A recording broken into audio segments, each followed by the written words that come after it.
This is Getting Answers, Western Mass News. Thanks for joining me for this week's edition of Western Mass News Getting Answers. Happy New Year to all of you. As you know, each and every week I'm joined by political and business leaders and other newsmakers to talk about the issues that impact all of us. I'm joined this week by West Springfield Mayor Will Reichelt, who was sworn in for his third four-year term a couple of weeks ago. Congratulations. Thank you. Thank you. Nice victory in November. It was good. I was thinking as I was walking in, the last time I was here with you was for the forum. That's right. Right before the election, and it was nerve-wracking and a lot different of a vibe versus now, where it's great to do our thing and talk about West Side. Well, you look at that too, and it's after being mayor for 10 years now, to have the voters in the town say to you, we like the job you're doing. I mean, it's got to feel good. It was, and that was what I was saying to a lot of supporters and talking to folks throughout the election year. Was like, this is a good thing. It's good to talk about what we've been doing for 10 years. I've always been happy to run on my record. I think West Side is in a much better place than it was 10 years ago. And then seeing those kind of resounding results from the voters say, you're doing a great job, keep it up. The new plan that you're talking about, we love it. Have at it, get to work. I think there's a lot of people, talking to leaders in cities and towns around here, they'd love to be in the position that West Springfield. I think so too. It's good to hear that, yeah. Three-time winner of the Rita Raves Award, I think, shows that West Side's in a really good place. It really is. Let's talk about your next term. And I know at your swearing-in ceremony, you outlined three priorities for 2026. Let's take them one by one. First is creating a stormwater management utility. What's that all about? So, it's something that we've wanted to do for a while, but I've been hesitant to bring up, obviously, with, sewer and water rates the way they are and people kind of feeling the economic pinch. But it's something that's long overdue. And for folks that are wondering why this is needed, I'd say, drive down Old Westfield Road, look at the culvert. Drive down Ashley Ave, look at the culvert. Like, they're literally falling apart. And we don't have a funding source aside from taxes to pay for that. Whereas water and sewer, we have the utility rates. We have that fund, the enterprise funds. We need the same for our stormwater system. It's huge. There's those same pipes that water and sewer under every road. There's stormwater pipes under just about every road. Yeah. They have these culverts. Every time you go over a stream, that's a culvert. That's essentially a bridge that costs a lot of money. Sure. And we have one of the largest levee systems in the state. So that has seen significant upgrades and funding and maintenance over the years because the federal and state governments certify it. And if we lose that certification, Riverdale, Memorial Ave would have their flood insurance would skyrocket. Sure. So that has seen, but that has come at the cost of the taxpayer. Versus what we want to do with a stormwater utility is have a small fee, $25 a quarter, that goes on the bill and then goes in a separate fund to offset those costs. So we have a dedicated funding source. So we're not going back to the taxpayer and saying like, we need $5 million so the road doesn't collapse. We'd be able to build that in and bond against those rates separately and not affect the tax bills, and then take care of the system that desperately needs it. And we see with some of these rainstorms we get, where we get 2-3 inches of water an hour, and then all the underpasses are flooded, low sections of town are flooded, and at some point it's going to be a risk to property because we're not going to be able to maintain it. So I know it's a little controversial, but a lot of communities around us have it, and it's the way a lot of communities across the state and New England are moving. And I think with a low rate, we'll be able to get a lot of work done. The fact is, it's something that has to be done somewhere along the way. We got to fix it. We're going to have to fix the road some way. So either we create this utility and create a dedicated funding source where residents pay a low rate and businesses will pay a little bit more because they have more impervious surface, basically more pavement, and generate more stormwater. Or we do it with a tax rate. Sure. So we're going to have to do it one way or another because no one's going to like when I say, well, Old Westfield Road's got to close because we can't drive down it. Well, how am I going to get to Walmart in Westfield? It's exactly. Not going to be great. Yeah, and you don't think about those things. All right, you talked about improving road safety for pedestrians and cyclists, too. Make that a little more friendly. Yes, and that's something we've been working on over the past, it's definitely 5 years. I mean, we've been talking about it and working on it over 10 years, but it's changed a lot, I would say, after COVID. We saw, for one thing, I think just more people out and about because you couldn't go anywhere else. So you're on your bike or you're walking on the sidewalks, and there's a lot more priority given to pedestrians and cyclists. And then from there, like talking about speed humps, the roundabout, bump outs, we've done a lot of that over the past 5 years. And folks have been a lot more accepting. I would say 10 years ago, people would not have been in favor of these things. Oh, no. But now, like They love the roundabout. Well, Things have worked great. The one down by the Majestic Theater. It's like when you hear about that roundabouts, it's like, oh, I don't know. Yeah. But then when you experience it, it's like, this really works. It's great. And it beautified the whole downtown. Yeah. But we had a road safety forum on Monday, and it was very positive. Because we have more plans for raised crosswalks and speed humps, especially in like Dewey, Morgan, Bernie when the new sidewalk goes in. Want to make sure we talk about that publicly and get feedback, and it was very positive. So it's good, yeah. Big projects we have, 3 specifically that should be going out to bid, ideally before the end of the month, early February, is a new roundabout at Amostown and Piper, a peanut. So a little bit extended of a roundabout to fit that intersection. There's one in New Haven that I drove last year on the way to vacation. I specifically made a point to go down there and drive it. Works great. Yeah. So there's that's happening. The Bernie Ave sidewalk extension, about a mile of sidewalk, and then fixing 2 culverts, talking about stormwater at the same time. And finally, a long overdue reconstruction of Main Street, which will include bump outs at the crosswalks as well as raised crossings to calm traffic down in that area. So now that Eversource is finally out of the way and done with their work, we can get to work. You know, the other interesting thing about this, too, is you look at other communities around Western Massachusetts, and they are struggling just to make ends meet. And you're looking at these projects and planning ahead for them. You aren't seeing a lot of that these days because it's just a struggle. I agree. It's a struggle financially, but it's also a struggle to like make these projects happen. I mean, they're controversial, and I talk about the roundabout all the time. If I didn't have a 4-year term and hadn't been here, I know some of my predecessors would not have done these things. It's tough, and even going into it, I knew it was going to be kind of a public relations battle. But it's good to see these projects happen, and it's good to talk about them over an election and get the support to move forward with them. And really, it's the benefit of being here for a while to look long term and then say, okay, like 2 years from now, we can work on this peanut roundabout and talk about it. Because we started this whole process 2 years ago. Same thing with the roundabout. The roundabout took 6 years. But being able to be here and have long-term planning conversations with staff and the community support for it is super beneficial. Well, the other thing, too, is you talk about that 4-year term, and I know your opponent in November was against a 4-year term, wanted to go back to a 2-year term, but I've always liked it because it allows you to be mayor and not the politician running for office out of every other year. 4-year terms, and I was lucky to be the last mayor that served a 2-year term and the first mayor to serve a 4-year term, and I saw it in department head meetings. We meet with department heads every January, and just the way they approached that meeting and said, okay, we can have a 5-year plan and actually see it through. Right. 2 years means you're just a politician. 4 years means you can be a real manager for the community. Yeah, an administrator for it all. Let's also, talk about planning for the future, launching that long-range master plan to guide growth through 2050. I mean, it's mind-blowing to even think about. Oh, you'll be here. I don't think I will be, but what areas is that going to address too? And I'm sure it's all part of what we talked about. Everything. Yeah. Everything. So the last one was done in 2009, and that was actually right when I got on the planning board. I think it was a year before.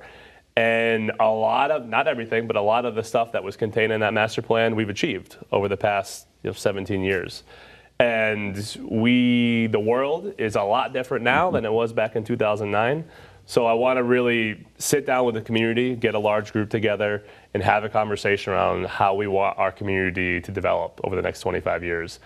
And we're unique, and I've said this time and time again, for the most part, we're built out. We don't have a lot of land left that's developable. I mean, we do, and the conversation is, do we want it developed? Do we want to have a bunch more housing complexes like the typical cul-de-sac lanes, or do we want to do more high density development? How do we want to manage what we have left going forward?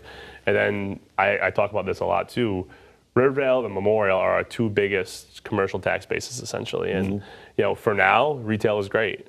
But we know that there's changes, things could happen. We saw it with COVID. Amazon is now the way a lot of people buy a lot of stuff. It's not going to put Costco out of business, but what is the large scale changes that we could see in like these hotels that we have? No one loves the hotels and motels, and I don't always either.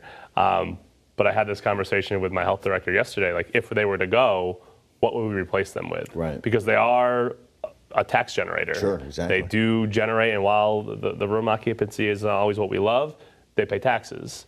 So if that's gone, what is it replaced with? Because the last thing I want is to drive down Riverdale and Memorial and see a bunch of vacant buildings. Because then us as the homeowners are going to make up that or, which I don't want to do, make drastic cuts to the budget. So we got to be ready for that and just have that visioning conversation and create a document so that as we're going through development processes or courting new folks into the community, we know what we want the community to look like in 2050. Well, the fact that you're in the position to be able to look 25 years ahead when a lot of communities can't even look more than 5 years ahead. We're very lucky for that. Yeah, we have, and that's not just me. I give credit to our staff, our CFO, my predecessors, the council, the school committee. It's been a great group effort over the 10 years that I've been here and previously to make sure that we're in like a really good financial position. And I know, later this month, we're going to get the budget from the governor. And when we know it's not going to be a great outlook. No. But we're ready to make have those conversations. And if we need to, make some changes to slim the budget back a bit. But we're not in such a drastic position where we know we're going to have to close services or get crazy with the budget and make significant cuts to the community. We're not going to have to do that. That's good. And we're very lucky to be in that. And again, to be in that position where we can say 2050, it's 24 years away, and it'll be here before we know it. That's the thing. Yeah. I mean, I remember when I started school in 2000 at the high school. Seems like it was yesterday, but it wasn't. And here we are. And here we are, 26 years later. All right, we're going to take a break. When we come back, Mayor Reichelt and I are going to talk about the new police station and also about city schools. Stay with us. Back with West Springfield Mayor Will Reichelt talking about development in West Springfield. Let's talk about, speaking of development, the plans for the new police station where Walgreens was. It was actually last January when I was away. I got a text from a friend who's a realtor with the link being like, hey, are you buying this? And I'm like, yep. Send it to my attorney. By the time I got back, we had papers signed. Finally able to move forward with the police station. We've been looking for one for the 10 years that I've been here. Yeah. And it's really been not questioning the need, but just finding the location. And I've always wanted to keep it downtown, and the Chiefs have as well. It's we're very lucky to have essentially all our town services right in a downtown, and to benefit the downtown businesses as well. So when it went for sale, we're very lucky to pick it up. The council's been supportive of it. So now we're finally moving into the phase. We just hired an architect, Kalo and Beanick, so they're on board. They've done other police stations. They actually, Agawam just did theirs. Very nice. Same thing, and reusing an existing piece of property. A lot cheaper than us, though. And they told me because the energy code changed. So, of course, yeah, but you got them on the school. Yeah, that's true. That's true. I say $150 million on the school. That's fair. Okay, yeah. But they did a great job with their Agawam's. It's beautiful, and we're hoping to do something similar in ours. And we're in the phase now of, do we renovate or do we reconstruct? So we hope to have some idea as we go through the budget process later this year. But it's really incredible to go through a facility like Agawam, and you don't really know what you're missing until you see it. Yeah. And I'm touring the locker rooms. I'm like, wow, ours are in the basement. There's been sewer breaks all the time. So long overdue for our officers, but I hope to have it built, ribbon cut within 3 years. That works well, yeah. Yeah, it'll be good for the whole downtown. You've got a nice wide open building, too. That's the other thing. Yeah, we got a great canvas to work with. Yeah, and it's just a great area, too. Let's talk about the possible consolidation of the Ashley and the Fauci elementary schools. Again, we talked about declining enrollment. Where's that stand right now? So that is in the very early stage. Well, I guess not very early. We've just finished a year of feasibility. And in December, we're approved to move on to the next stage of the MSBA program, which is going to be hiring an architect and moving. The police station's moving faster just because it's outside the MSBA, so it's outside kind of any state rules. It's just on us.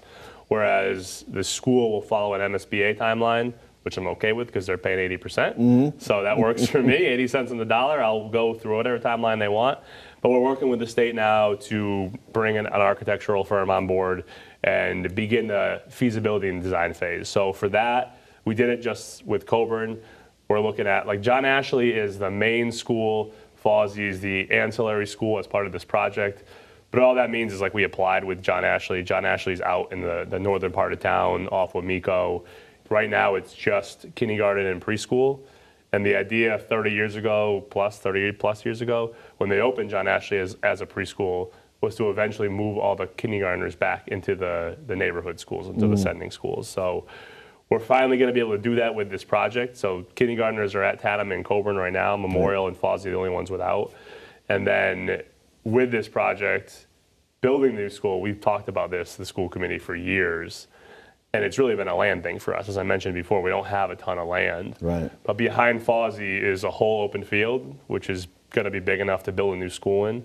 So we'll consolidate those schools together. Fawsey's depending on enrollment, back and forth between Coburn as the largest, but essentially the next largest elementary school. So we'll be able to build a new school behind that, fix, with COVID, we talk about that a lot, changed traffic structures. So a lot of people are bringing their kids to school instead of putting them on the bus, so we got a lot more traffic. More now than ever. Between Fawsey and the middle school, we'll be able to fix all that with this project as well. So that's probably going to take a little longer, probably 5 years till we're cutting the ribbon on that, 5-6 years. But it's going to be a great project when it's done, and we're lucky we have the high school, the middle school, and Fawsey all like one huge campus in the center of town. So when this is done, we'll have a lot more fields for use for kids, and it'll just be a better overall project. But it's going to take a little longer, but it will be cheaper than the police station because we're getting 80% of the dollars. So yeah. If only the state would do that too, right? That's if I could ask any legislators that are watching, if they could do a public safety MSBA, it'd be huge. And let us in first, obviously, because I don't want to have everyone else be building something too. But it's hard, and I look at communities that are doing it without and spending it's going to be between 30 and 40 million probably. Yeah. It's tough. It's tough. And like our fire departments are getting, like 2 of our fire stations are probably some of the oldest buildings we have, and headquarters is newer, and it was built in the 70s. And it's difficult to do all these buildings. And going back to the taxpayer year after year and be like, oh yeah, fork over $40 million. Like but they wear out. Yeah, and they get old. Yeah. And they get old. And you want to make sure you're balancing the buildings and the infrastructure for the folks that are putting their lives on the line for you every day. Sure. All right, we're going to take another break. When we come back, we're going to talk about casino mitigation money, sore subject for many people in Western Mass. Stay with us. Welcome back. Our last segment with West Springfield Mayor Will Reichelt. This just kind of came in under the radar, or it seemed to, but for 2 consecutive budget cycles, state lawmakers have quietly redirected that money from the mitigation fund that came from the casinos. How big a hit did West Springfield take on that? And did that, was it that quiet, or was there some run that this was going to happen? So I'm going to buck the trend for mayors here. Like, I'm not worried about it at all. Yeah. So there's 2 separate pots. There's the mitigation money, which comes from the casinos paying in license fees, and then the gaming commission doles the money out as they see fit. And then there's the money that we get consistently from our surrounding communities agreement with MGM. That money comes in per arbitration, no matter what, right, as long as they stay open. And that's a nice pot of money. This was like a nice to have. You apply each year depending on how the Gaming Commission sets up their programming money and allocates X amount of dollars to what you have and what their priorities are. Historically, we've benefited, as we should. We're like 100 yards away, like a 9-iron from the front door of MGM. We built the roundabout with funding from that. We built all the new Park Street and the common improvements with funding from that. But they, on their own, the Gaming Commission before, have changed the way they've done this, and you're jumping through so many hoops to try to get this money that it almost becomes like it's not worth it. They're only giving out few hundred thousand in the years past, and I say few hundred thousand, it's a lot of money, but it's for these specific things and projects that they wouldn't give me money for Main Street, they wouldn't give me money for Union Street, and it becomes, and they're giving Longmeadow money for William Street, and I'm confused as why. Yeah. There's no rhyme or reason to it. No. So for me, it just became, okay, ideally, I would have rather this money go into a pot to rebuild public safety complexes. Yeah. I worry with the legislature just gobbles the money up and who knows where it goes. I would rather have gone to a specific thing and maybe it has, I don't want to piss off any legislators that may be watching. But I would have loved for it to go to something like that versus just go into the budget. But when it comes to our financial well-being, we're fine. Well, and you look at it too, and it gives you an indication that financially the state's having some issues. If they have that worries me more than what I'm going to do with the Gaming Commission money. That this money's being taken back, and we don't really know where it's going to go. We've got about a minute and a half left. You and I talked about this behind the scenes as far as the perfect storm of financial pressure, what many of these communities are facing. What's the difference with West Springfield? How have you been able to stay ahead of this? And when other communities are struggling, and you're doing well. I mean, you have challenges and everything else, but. I mean, I think one benefit is that I've been here a while. We have a CFO that is incredible and been here for 20 years. And at the same time, I've never been afraid to cut the budget. I know it's unpopular. Laying people off is my least favorite thing to do. But when we're looking at the bottom line, I came in And West Springfield was and I've heard this all the time, when I was on the planning board, when I was an attorney, West Springfield was one of the more expensive communities, especially compared to Agawam, which we always compare ourselves to. Now we are one of the lowest. The only average single family tax bill in the region lower than ours is Springfield and Chicopee. And I'm proud of that because part of it has been staying affordable for the residents, but also we've still done a lot. We built a new high school, we built a new elementary school, we built a library. We've made a ton of infrastructure investment across the community, and it really has been looking at, again, 80% of our budget is salaries. Sure. And looking at how we're managing our staff and making sure we're cutting back on redundancies. It doesn't always mean laying folks off. As people retire, we don't always replace a position. Right. We look at how we can use efficiencies across the town. And then also understanding that we can't rely on grant money all the time. We got to move things off and move them on. We have to leave it there. All right. Always good to see you. Thank you. I appreciate it. West Springfield, now, Will Reichelt, now the second longest serving mayor in Western Massachusetts. Thanks for joining us. Thank you for watching. We'll see you next week.